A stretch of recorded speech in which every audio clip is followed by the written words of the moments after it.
There is a question that every person who has ever been knocked down needs to answer. Not the question of whether it hurts. It always hurts. The real question is simpler and more brutal than that. What do you do with the pain? Do you let it break you, or do you let it build you? Michael Jordan spent 3 years learning the answer to that question, and the classroom was the hardest, coldest, most violent stretch of basketball anyone had ever seen. The Detroit Pistons knocked him down, game after game, year after year, in ways that went far beyond basketball. They knocked him down physically, emotionally, strategically. They built an entire system designed to destroy him. And here is the part that nobody tells you first. It worked. For 3 straight years it worked. Before you find out how it ended, you need to understand exactly how bad it got. Because if you skip the darkness, the light doesn't mean anything. It was 1988, and Michael Jordan was already different. Anyone who watched him play knew it. He moved like no one had ever moved on a basketball court. He took off from the free throw line and seemed to forget to come back down. He scored 37 points in a playoff game, then came back the next night and scored 36, then 32, then 36 again. He was 24 years old, and he was the most dangerous offensive player the NBA had ever produced. He had just won the MVP award and the Defensive Player of the Year award in the same season. A combination so rare it had never happened before and would almost never happen again. He was, by every measurable standard, the best player in basketball, and none of it was enough. The Detroit Pistons were waiting for him in the second round of the 1988 playoffs, and they had been preparing for a very long time. Chuck Daly, their coach, was a meticulous man who kept notebooks full of observations, tendencies, patterns. He had watched Jordan dissect his team for 2 straight regular seasons. He had watched Jordan score 61 points against his Pistons in 1987, then come back the very next year on Easter Sunday and pour in 59 more on national television in Detroit's own building. He had sat in his office afterward with a legal pad and written down 5 words that would change everything. We need a different answer. Daly called in his assistants, Ron Rothstein and Dick Versace, and together they built something that the NBA had never seen before. They called it the Jordan Rules, and it was not, as people sometimes think, simply a plan to foul him hard. It was a philosophy. It was a system of psychological warfare dressed up in basketball language. The rules were specific enough to fill pages. If Jordan caught the ball at the top of the key, they forced him left toward his weaker hand, and immediately sent a second defender to trap him. If he was on the left wing, a double team came instantly, no hesitation. If he was on the right wing, the double team came slower, more deceptively, arriving just when he thought he had beaten the first man. Every pass his teammates threw him was followed by contact, not enough for a foul, just enough to disrupt his rhythm, to make his hands absorb impact before they could release a shot. And whenever he drove to the basket, whenever he left his feet in that way that made arenas gasp, there was a Piston waiting for him, not to block the shot, to knock him to the floor. Bill Laimbeer was the instrument of that particular cruelty. He was 6 feet and 11 inches tall and 260 pounds, and he had studied the rule book the way a surgeon studies anatomy, not to follow it, but to find its limits. He knew exactly how hard he could hit without drawing an ejection. He knew exactly which angles produced the worst falls, and he applied this knowledge to Michael Jordan's body with something that, in later years, Jordan himself would describe with a single word: hatred. Dennis Rodman was different. Rodman was fast enough to stay with Jordan on the perimeter, strong enough to outmuscle him in the post, and strange enough in his competitiveness that he seemed to genuinely enjoy the physical confrontation in a way that most people found unsettling. Isaiah Thomas ran the whole machine from the point guard position, directing traffic, making sure every rotation cut off Jordan's escape routes. Joe Dumars guarded him one-on-one and was, by any reasonable measure, one of the best defenders alive. Together, they were something Jordan had never faced before. They were a team that had been specifically engineered to end him. In Game 4 of the 1988 series, Laimbeer fouled Jordan so hard on a layup attempt that Jordan hit the floor and stayed there for several seconds. The crowd at the Palace of Auburn Hills, Detroit's home arena, which seated 22,000 people and which Piston fans had turned into the loudest, most hostile environment in American sports, erupted. They didn't boo. They cheered. Jordan got up. He always got up. But that night, the Pistons won the game, and then they won the series 4-1, and Jordan flew home to Chicago having scored 36 points in Game 2, but having averaged barely 24 points per game overall, his worst playoff performance by far, because the Jordan rules had not just stopped him from scoring, they had stopped him from being himself. That was the first fall. He did not yet understand that there were 2 more coming, each one worse than the last. The following year, 1989, was supposed to be different. Jordan had studied the Pistons the way Daly had studied him. He had watched film for hours. He had talked to his coaches about ways to exploit the double teams, ways to find his teammates on the weak side, ways to use the trapping pressure against Detroit rather than being consumed by it. And for a while it worked. The Bulls pushed the Pistons all the way to the Eastern Conference Finals and then took a 2-1 series lead. Jordan put up 46 points in Game 3. The crowd in Chicago shook the walls of the Chicago Stadium. There was a feeling in the building, a particular quality of noise that said something enormous was about to happen. People who were there that night still remember it. It felt like the moment everything was about to change. And then Detroit turned it off. They did it the way great teams always turn off momentum, not with one dramatic gesture, but with a series of small, suffocating adjustments. They began double-teaming Jordan earlier in possessions, forcing him to give up the ball before he could generate any rhythm. They began targeting Scottie Pippen, who was brilliant but not yet the player he would become, and whose defensive fragility in the final minutes of close games was something the Pistons had identified and catalogued.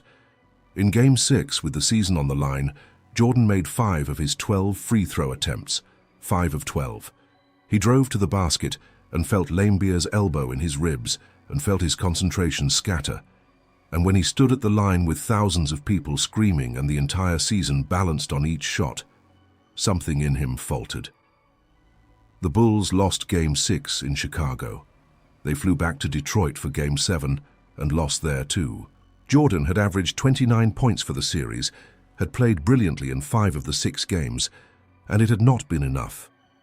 That summer was the first time people started asking a quiet, uncomfortable question. They asked it in newspapers and on radio programs and in conversations that stopped when Jordan walked into the room. The question was, can he win? Not can he score. Everyone agreed he could score. But can he win? Can a player that transcendently gifted lead a team to a championship? Or does his greatness somehow prevent the kind of collective basketball that championships require? The question stung because it contained a kernel of something real. Jordan had been carrying the Bulls almost entirely alone. His teammates were good players, some of them very good, but they were not yet a great team. And the Pistons, for all their brutality, were a great team. A team where every man knew his role and executed it without hesitation. A team where the whole was genuinely larger than the sum of its parts. Jordan's Bulls were the opposite. They were one extraordinary part surrounded by adequate parts, and against a machine as precise as Detroit's, that was not enough. Jordan heard the question. He absorbed it the way he absorbed everything difficult, by converting it directly into competitive fuel. He also heard something else that summer, something that cut even deeper. He heard the word that Isaiah Thomas used to describe the Bulls in an interview. Thomas said, with the calm confidence of a 2-time All-Star who had never lost a playoff series, that the Bulls were a one-man show. He said Jordan was the greatest individual talent he had ever seen. He said this as a compliment and as a dagger simultaneously, the way only truly skilled antagonists can manage. Jordan understood both intentions perfectly. The 1990 playoffs were the worst of the 3. The Bulls had improved. Phil Jackson had become the head coach, bringing with him the triangle offense that Tex Winter had developed, a system built around ball movement and spacing that was, in theory, exactly the kind of antidote the Pistons' double teams demanded. Jordan had worked on his passing, on his ability to read the secondary defenders who came to trap him and find the open man on the other side of the floor. He was better. The Bulls were better.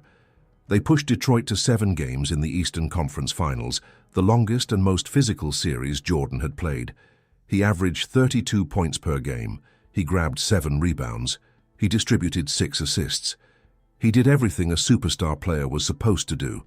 and in Game 7 on Detroit's floor, with the season on the line, the Pistons outplayed his team in the final quarter and won by 7 points. Jordan had taken just 8 shots in Game 5, the fewest he had ever taken in any playoff game in his career, because the Pistons had made it physically impossible for him to get clean looks. 8 shots. In a playoff game, the best offensive player in basketball. After the game, Jordan sat in the locker room for a long time.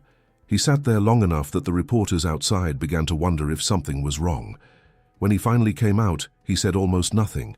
He shook Detroit's hands, because that was what sportsmanship demanded, and Jordan, for all his competitive ferocity, had an unshakable understanding of that word. And then he got on the team bus and stared out the window the entire ride to the airport. Something happened on that bus in that silence. People who knew Jordan well, his teammates, his coaches, a few journalists who covered the Bulls closely enough to see beneath the surface, would later say that the man who got on the bus in Detroit was not quite the same man who got off it in Chicago. The 3 losses had done something to him, but not the thing that most obstacles do to most people. They had not diminished him. They had clarified him. He had spent 3 years trying to defeat Detroit with the same tools they kept defeating: individual brilliance, personal will, the sheer incandescence of his talent. And it wasn't working. Something had to change. Everything, in fact, had to change. The first change was his body. Jordan had always been lean, almost impossibly lean for someone who played the game the way he played it, driving into the paint, absorbing contact, rising above men who outweighed him by 40, 50, 60 pounds. He had believed, as most basketball players of his era believed, that lifting weights would slow him down, compromise the quickness that was his primary weapon. He had been wrong. He knew he had been wrong because the Pistons had proved it to him, game by game and fall by fall over 3 years. He was tired, literally physically tired, after every series against Detroit.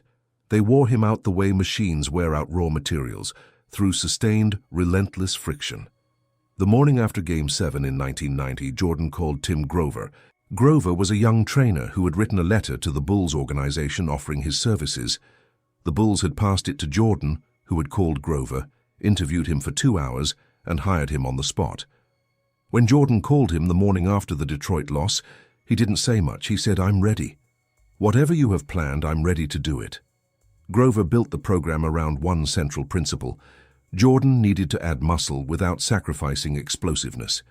He started Jordan at 200 pounds and built upward in 5-pound increments.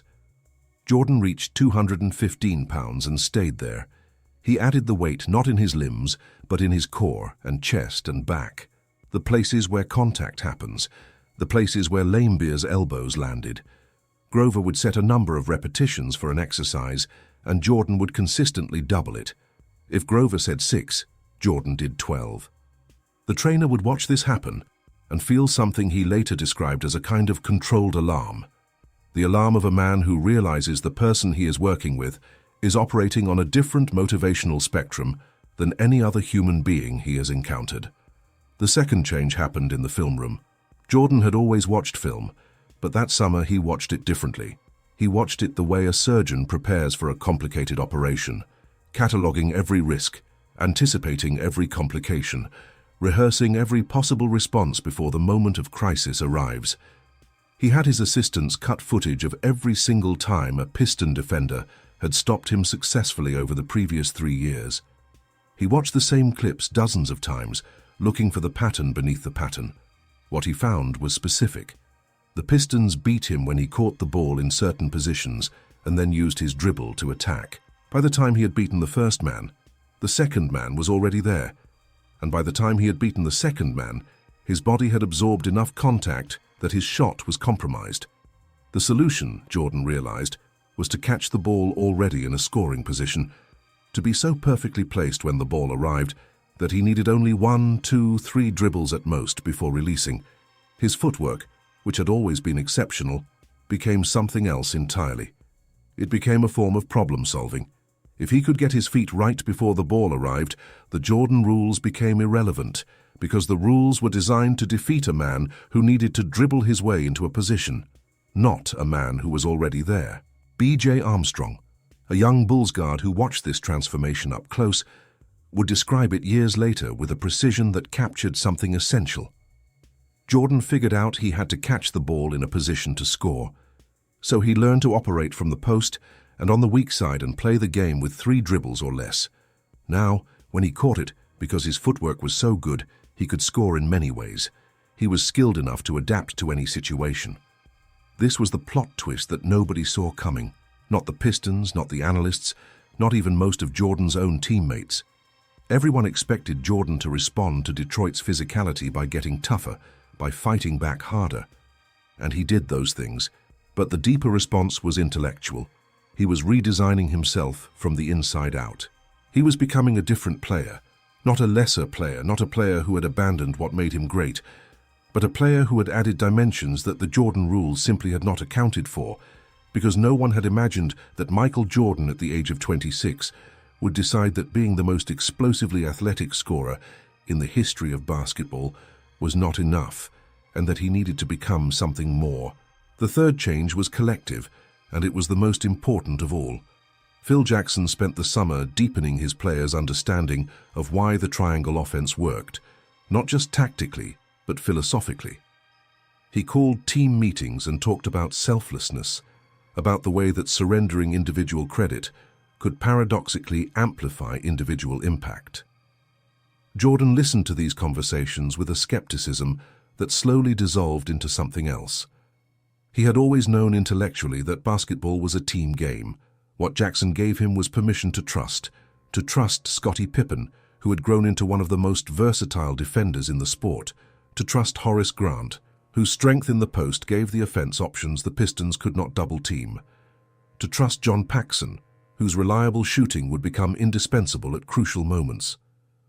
Jordan did not become less of a weapon. He became a weapon inside a larger arsenal, and that made him more dangerous, not less. By the time the 1990-91 season began, something in the Bulls had shifted that was visible to anyone paying attention. They finished with 61 wins, the best record in the Eastern Conference. Jordan won his second MVP award. Pippen made the All-Star team for the first time, but statistics, however impressive, were not the real story. The real story was the quality of attention in the Bulls' locker room. These were men who had been knocked down together for 3 years, who had sat in the same silence on the same bus rides home, who had shaken Detroit's hands and felt the full weight of what that gesture cost, and who had come back every single time not merely determined, but transformed. They were ready in a way that goes beyond physical preparation or tactical planning. They were ready at the level where championships are actually decided, the level of collective belief. The Pistons were still formidable. They had won back-to-back championships. They had Isaiah Thomas, still one of the best point guards in basketball, still directing the Jordan rules with the precision of a conductor running a complex piece of music. They had Laimbeer and Rodman and Joe Dumars, who had been the Finals MVP in 1989 and who was even now one of the most respected players in the sport. They had the Palace with its 22,000 hostile voices, and they had 3 years of psychological advantage. 3 years of Jordan's face in their mental archives in a moment of defeat. They believed, with the confidence of champions, that they knew what Michael Jordan was and what Michael Jordan's limits were. That belief was the Pistons' final mistake. The 1991 Eastern Conference Finals began on May 19th, and it was immediately obvious to anyone watching that something had shifted. The Bulls came out and played offense that the Jordan rules simply could not address. Jordan catching the ball in the post and scoring before the double team arrived, Pippen attacking the weak side when Rodman abandoned it to help, Horace Grant converting at the rim when Laimbeer left his position. The Bulls won Game 1 in Chicago by 8 points. Jordan scored 22 and facilitated 8 assists. The number that mattered most was not Jordan's scoring total, it was his shot selection. He took 17 shots, carefully chosen, each one the product of the footwork and decision-making he had spent an entire year rebuilding.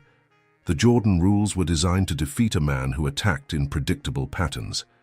Jordan had made himself unpredictable. Game 2 went to the Bulls again. Game 3 played at the Palace in front of the 22,000 who had cheered the falls and the elbows and the broken rhythms for 3 years went to the Bulls as well. The Pistons made adjustments. Daly made lineup changes. Thomas pushed the pace, tried to destabilize Chicago's composure by mixing soft plays with sudden hard fouls, the way a musician creates dissonance to disrupt a listener's expectations. None of it worked. The Bulls absorbed the physicality, Jordan's added muscle dispersing impact that would previously have rattled him to his core, and converted it into free throws, into momentum, into the kind of collective anger that a team channels when it has decided that this is the moment and not 1 second later. Game 4 was played on May 27, 1991, at the Palace of Auburn Hills, a Monday night, and it was not a close game. The Bulls won by 21 points. They won 115-94, and the number understated the completeness of the victory. Detroit, the two-time defending champion, the team that had spent 3 years constructing a prison specifically for Michael Jordan, was overwhelmed in their own building by a team that had learned, from the inside out, how to dismantle everything the Pistons had built. Jordan finished with 29 points, 8 rebounds, and 8 assists, numbers that told the story of a complete basketball player, not merely a scorer.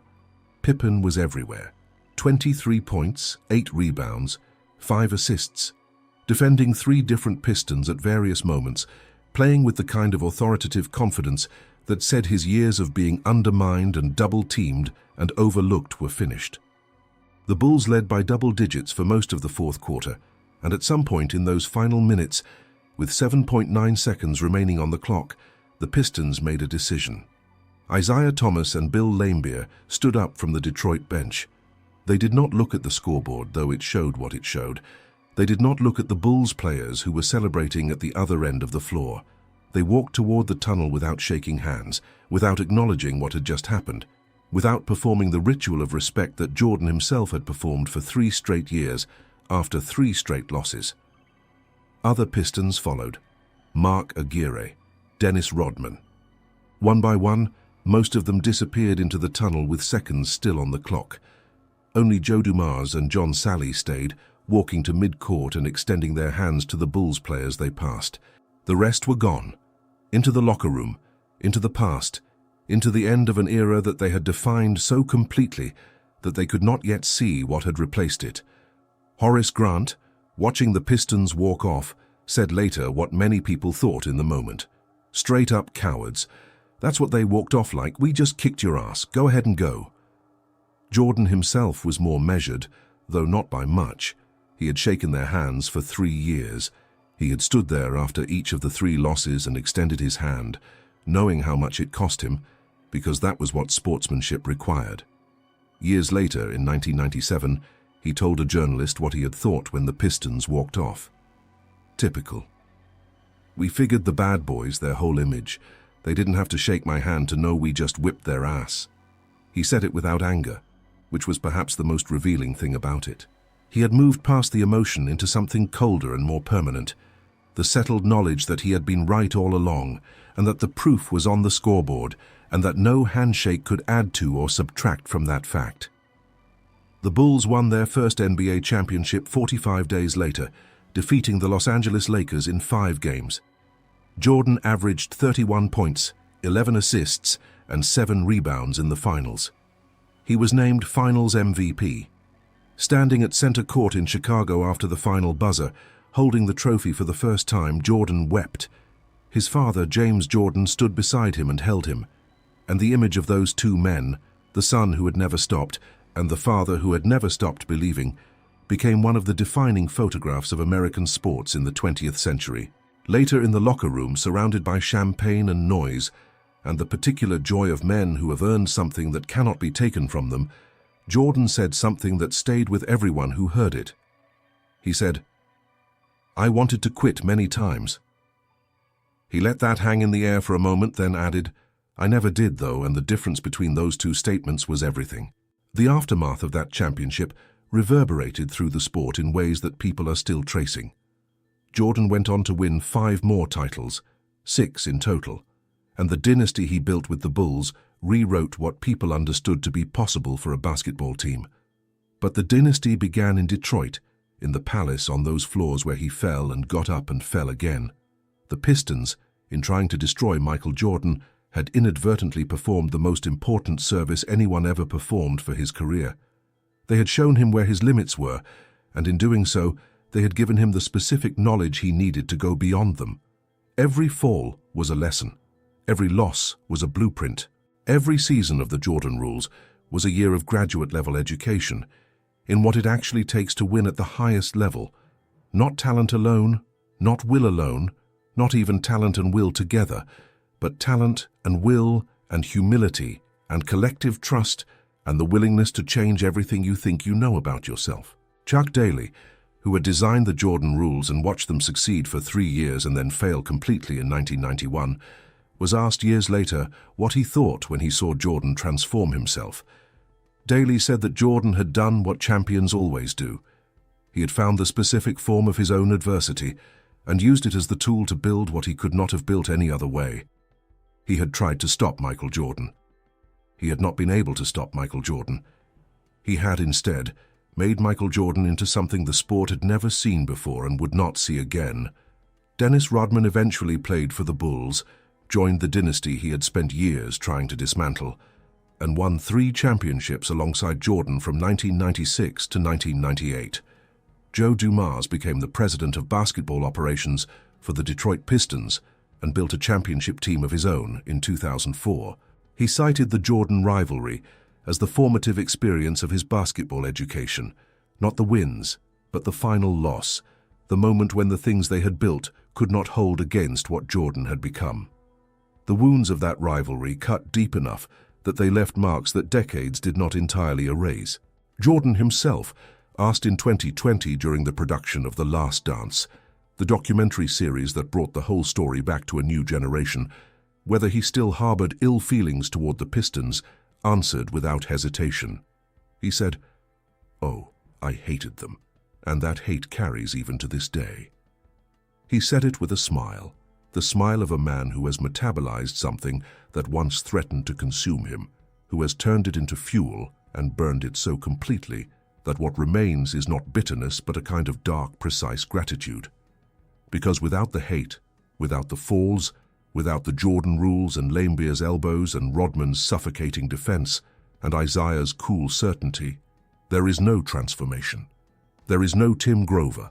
There is no new footwork, no postgame, no triangle offense fully internalized, no Scottie Pippen fully trusted, no first championship, no dynasty.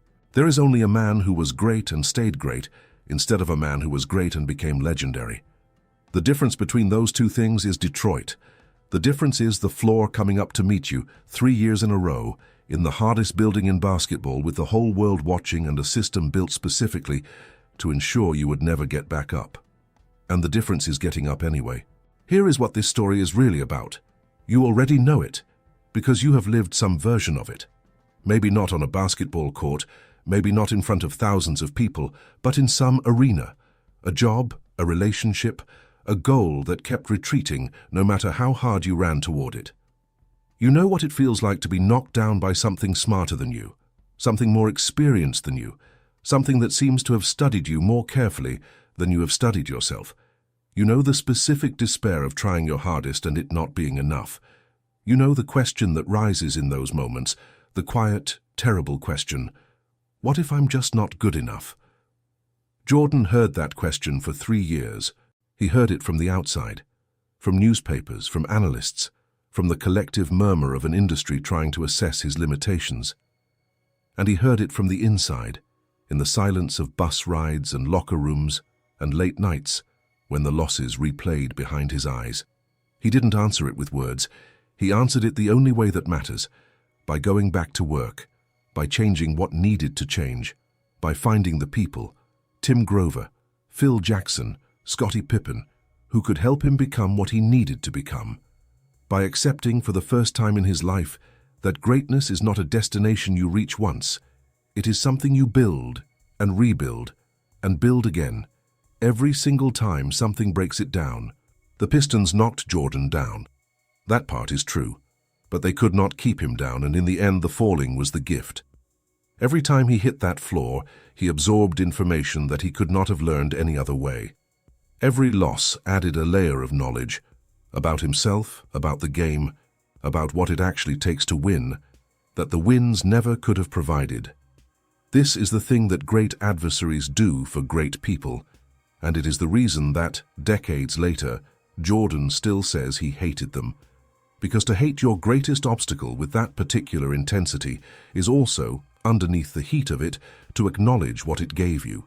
He would not be who he became without them. The 6 championships, the finals MVPs, the unanimous election to the Hall of Fame, the cultural transformation of basketball into a global phenomenon, all of it runs through Detroit, through those falls, through the 3 years of systematic dismantling that became the foundation of everything that followed. The next time something knocks you down, and something will because that is what life does to the people who are ambitious enough to stand in its path, remember this story. Remember that the man many consider the greatest competitor in the history of American sports spent 3 years losing to the same team, in the same way, and came back each time not merely to try again, but to transform himself so completely that the thing that defeated him could no longer recognize him. He did not wait for the obstacle to weaken. He became something the obstacle could not contain. That is not inspiration, the cheap kind, the kind that fades by morning. That is a method. Study your defeats the way Jordan studied his. Find your Tim Grover, the person who can help you build what you're missing. Find your Phil Jackson, the thinker who can show you a larger frame. Trust your Scottie Pippen, the partner who can carry weight with you instead of behind you. And then go back to the floor where they knocked you down and play differently. Not harder, differently. Because the Pistons didn't lose to a harder Michael Jordan in 1991. They lost to a wiser one, a stronger one, a more complete one.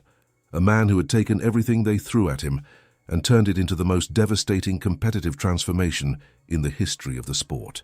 If this story hit you somewhere real, if you've been in your own palace against your own bad boys, getting knocked down by something that seemed to know you better than you knew yourself, leave a comment below and tell us about it. That conversation matters. The people watching this are not just fans of Michael Jordan.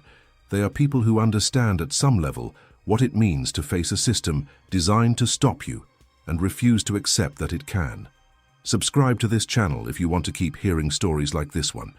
Not stories about winning, stories about the path to winning, the ugly, difficult, transformative path that champions walk before anyone gives them the name. Michael Jordan's 6 championships are famous. The 3 years in Detroit that made them possible are the real story. And now you know it. The Pistons knocked him down, game after game, year after year. And he came back different. That difference was everything. That difference is the lesson. Go use it.